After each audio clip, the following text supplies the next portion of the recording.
Good evening, I'm Savannah Kelly. Welcome to your weekend edition of APTN National News. Police and health officials in Saskatchewan are investigating after a First Nations man died after an altercation in a Saskatoon hospital with a security guard. Family and friends say he would never hurt anyone, and the family is looking for answers to his death. APTN video journalist Rachel May attended the press conference held by the Saskatoon Tribal Council and the family. All I'm asking for is some answers. And changes. Like, we need to help our people. This can't be happening. Trevor Dubois' mother, Val, says he went to Saskatoon's Royal University Hospital on Monday, January 5th, for chemotherapy related to a brain tumor he had been diagnosed with about 3 months earlier. Just after 7 a.m. on Friday, January 9th, the family received a call that Trevor had died, but not as a result of his cancer. An altercation had occurred between Dubois and an unnamed hospital security guard. Val says when the family arrived at the hospital after being notified of his death, they left without answers and continue to have been left in the dark about what happened. Eventually, hours later, they did let me see my boy before they took him away. But I just want answers. How did this happen? We left the hospital 8 p.m. Thursday night. I get a phone call 7 a.m. Friday morning. In a statement issued from Saskatoon Police about an hour before today's press conference on Trevor's death, police say they received a call regarding his death and immediately began investigating the circumstances, saying further investigation determined hospital security officers entered a patient's room after it was reported a firearm was seen inside. When security attempted to restrain the male, a physical altercation took place. During the interaction, the male became unresponsive and was later pronounced deceased. Police went on to say they located an imitation firearm, methamphetamine, and drug paraphernalia. The family says the only item they can think of that may have been considered an imitation firearm was a bright pink and yellow lighter that also held cigarettes. They say the lighter required the slide to be pulled back to access the cigarettes, and a flame would appear when the trigger was pulled. Trevor's brother Ryan Dubois says the timing of the police release, issued just prior to a news conference meant to discuss Trevor's legacy and seek answers, was an attempt by police to shift the narrative surrounding his death. This information was released prior to this news conference just to throw us off or to try and take my brother's character away. I want everyone in this room or everyone watching to just know what kind of a person he truly was. Ryan wants his brother remembered as a kind, loving family member and an advocate for all, driven to learn and grow. The family says during Trevor's 4 days in hospital, they were never told he was acting out or being violent.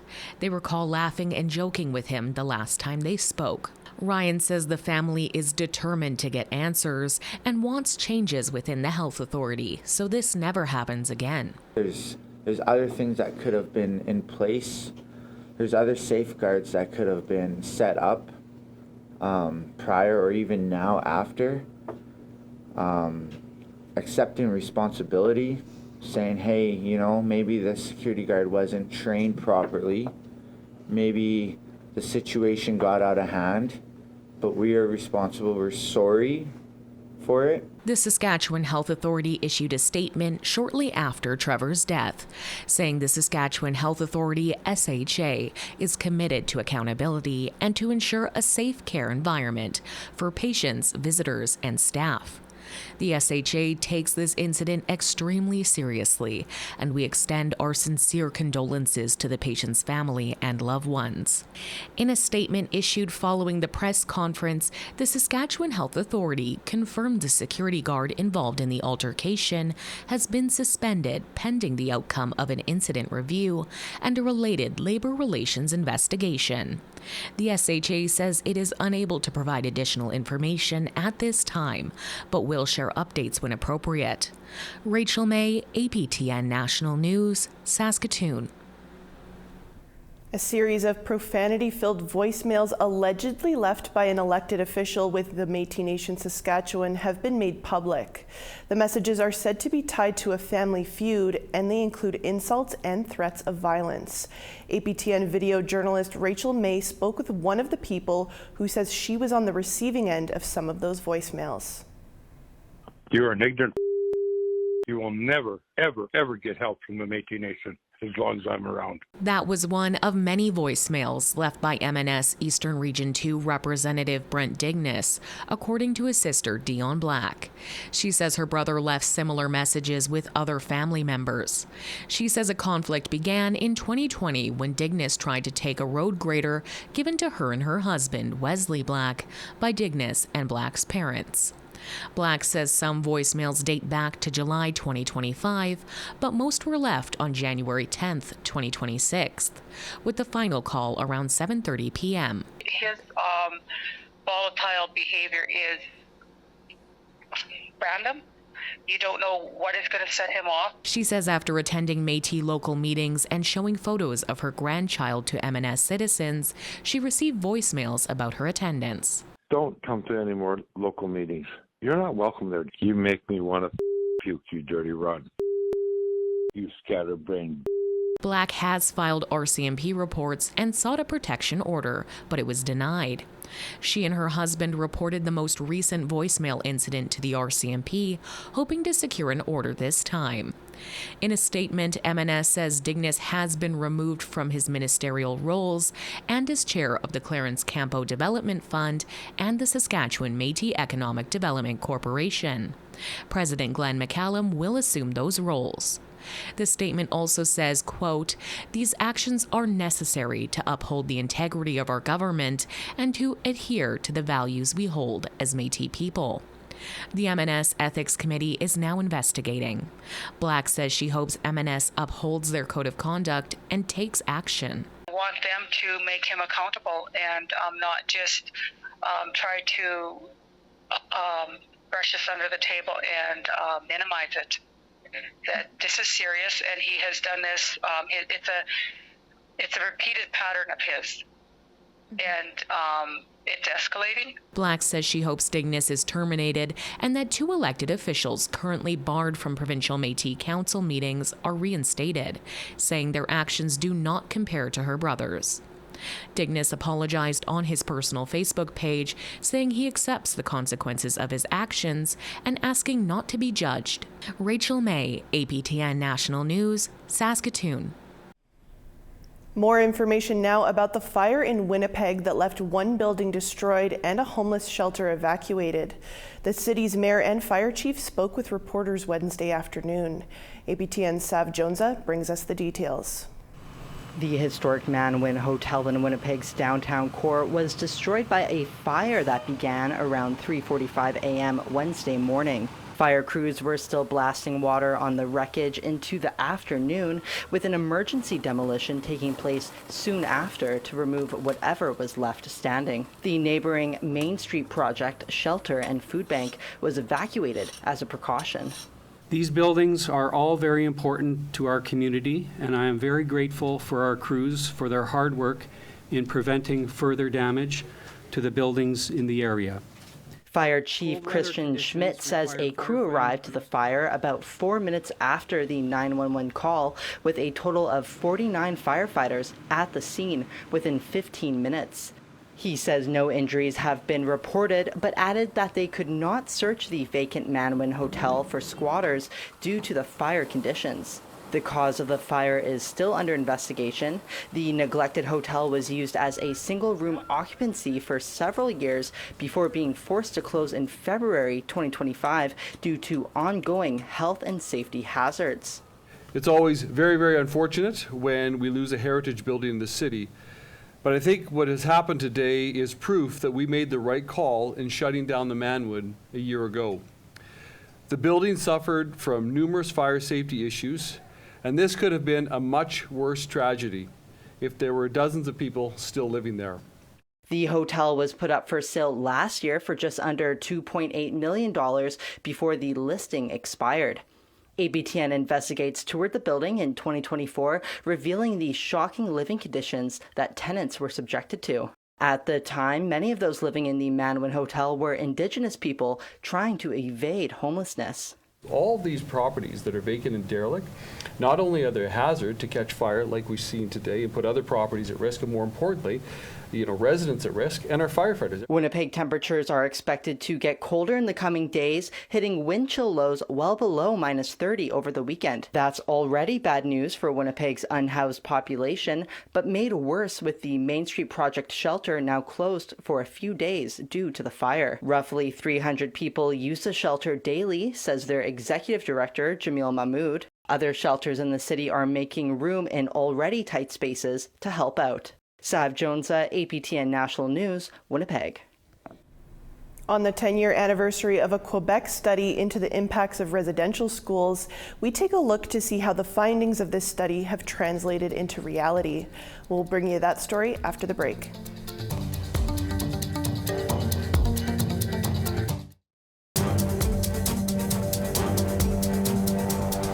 Welcome back to APTN National News.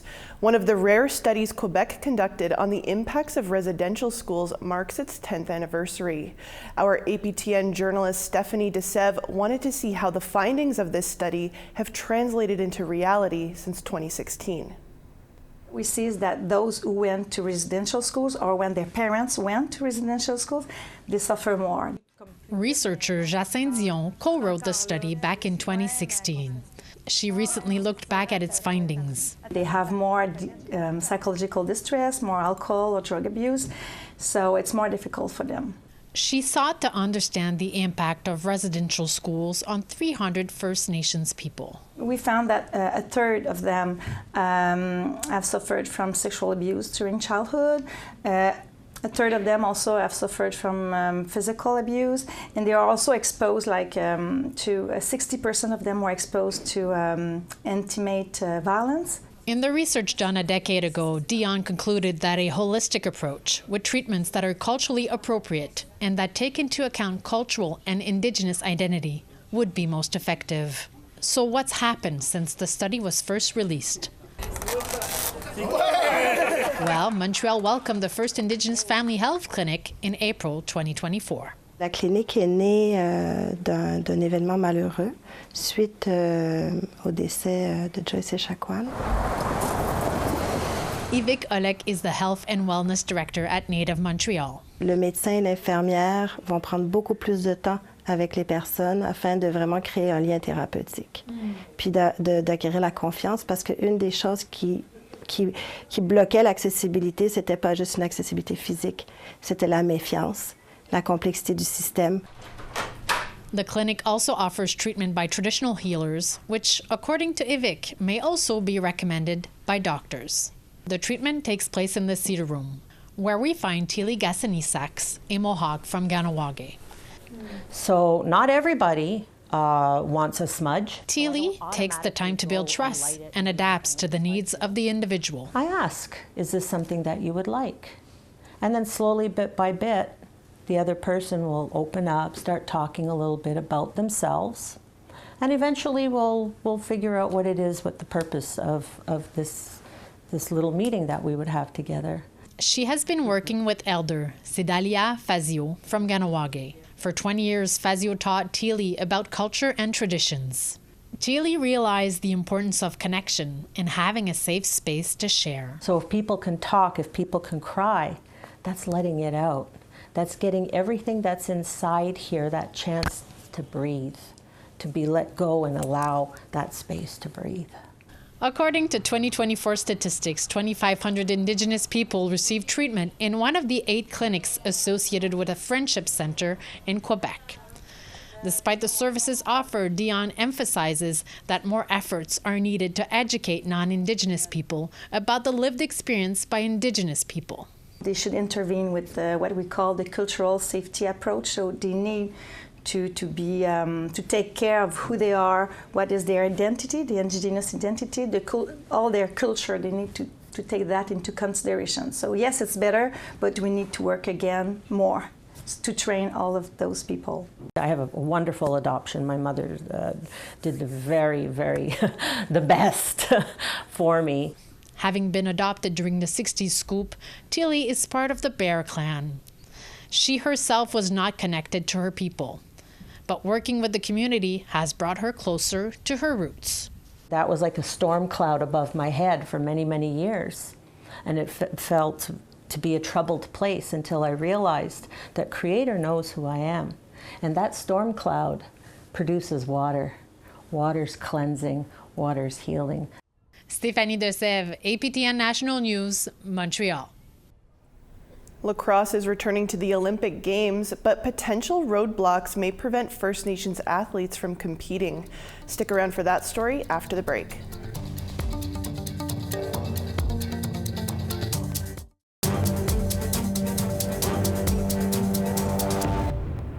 Welcome back. After 120 years, lacrosse will be back at the Olympic Games being held in Los Angeles in 2028. A potential roadblock set up by the International Olympic Committee may prevent First Nations from playing on the world stage in the game they originated. APTN's Rose Jacobs explains. Wonderful pass. Give you a little toss. Yeah. Wonderful. For the Beautiful. Haudenosaunee, lacrosse goes way beyond being just a game. Instead, it is deeply rooted in their culture, history, and identity. I've been playing since I was, 3 years old, so I've been playing for a long time. And for us, when we're born as young boys, we get a cradle or a stick in our cradle. Sorry, a nice wooden stick. Everybody like this, hand down. The game is known as the medicine, or creator's game, and was gifted to the Haudenosaunee by the creator to be traditionally played with a wooden stick. It has some magic. I like to call it magic, but it has an essence in it that helps the stick. That it takes the energy from your feet, from the earth, Mother Earth, passes it through your hands into the stick and into the ball, and it's the medicine ball. So that ball goes to somebody at the end of the game. Without that stick, you can't transfer that energy. Many First Nations have their own connections to lacrosse. But for the Haudenosaunee, the game is used for healing and to spread good medicine. In essence, it's a stick ball game, but for me as a Haudenosaunee Cayuga Nation member, it's a medicine game. It's a medicine game, and when I look at the ball, I look at the ball that we play with. There's medicine in that ball. There's medicine in the stick. There's medicine in our spirit. And so I want them to understand, like I say, that it has a totally different connotation. The Haudenosaunee sent a lacrosse team to the 1904 Olympics, winning a bronze medal, but as one of the two teams Canada sent. Lacrosse will return to the Olympics in 2028, having been absent since 1908. And the Haudenosaunee want to be there, but as their own team. First Nations people originated the game, but after colonization, the game was rewritten by non-Indigenous people. And in the late 1800s, First Nations were banned from even competing or playing with non-Indigenous people. Their appearance in the 1904 Olympics was an exception. It always seems to be like in a little battle or a little challenge for us to kind of regain this sense of ownership relative to the game. And because right now, the way it's played, like, we don't make the rules. We don't set the rules, even though it's our game. The Iroquois Lacrosse Arena in Six Nations is home to some of the world's most elite players, many of which hope to make it to the world stage in 2028. Like the first captain of the women's box team, Fawn Porter. We've always kind of been in the history books, hiding in between the lines, but to be at the world stage and just be recognized and have our own voice for that, that's all we want. There are some Olympic-sized hoops that need to be jumped through to get to that world stage. The International Olympic Committee does not recognize the Haudenosaunee as a sovereign nation with their own National Olympic Committee, meaning they may not be playing under their own flag at the Olympics unless they receive an exemption. I would love to see them embrace us and invite us and include us into the we'll say, this monumental mega event that everybody knows and plays on the world stage. And I think that would just instill a whole bunch of, we'll say, renewed hope, sense of pride, identity into our young people. The men and women lacrosse teams have already played internationally under the Haudenosaunee Nationals name. The men's team have competed as a sovereign nation since the 1990s, and a women's team since 2005. The Haudenosaunee Nationals travel all over the world, like this past August at the World Lacrosse Men's U20 Championships in South Korea. Bronze medals and silver medals, you know, playing against all these other countries. I think it speaks for itself what we've done on the world stage as far as, you know, competing goes. So I think we definitely have a right to be in there. But yeah, as far as it goes by player, I think that's more of it's not individual because it is the organization, and the organization has proven itself to be at least top 3 teams in the world. Porter remains optimistic that her team will make it to the LA Games. We are going to be recognized, and we're going to use the sport for good, and like use it to help the communities, and also just be there with the world stage. You know what I mean? Like, we're not coming with malicious intent or anything like that. We just want a seat at the table. According to a CBC report, the Haudenosaunee Nationals organization have had informal conversations with the IOC, and they hope to eventually meet with the IOC's president in the new year to find a solution. The Haudenosaunee say, above anything else, they want to be acknowledged and involved. It's important because that just tells the world that we have a seat at the table, and that the world will recognize us as our own sovereign nation, our own sovereign people. Like, there's Canada and the United States, but everyone hears of the Haudenosaunee, but there's no full recognition of us yet, and that needs to be done because it's just one step closer to either reconciliation or just recognizing people. Without representation of his people, wooden lacrosse stick maker Daniel Henhock says he will be reluctant to watch the 2028 games. I probably won't watch if they don't play. Like, there's nobody representing me and my people there, or our nation, our game. Right? There's no point in really watching after that. I would love to see our guys play, especially on our team. Regardless of the Olympic outcome, Randy Stats will continue his lifelong passion for lacrosse. That's supposed to carry on with you until you pass away, and then when you pass away, you get a wooden stick that's buried with you. So the game is always with you, and it's in our blood. APTN News reached out to the IOC for comment. It replied in an email statement that only National Olympic Committees can enter teams for competition. Without an NOC, it is up to Canada or the USA to include Haudenosaunee players on their national teams. Rose Jacobs, APTN National News, Ottawa. And that's all the time we have for your weekend news. For news anytime or to catch up on stories you may have missed, visit our website at aptnnews.ca. I'm Savannah Kelly. Marcy Miigwech, thank you for joining us this evening. Take care and have a great night.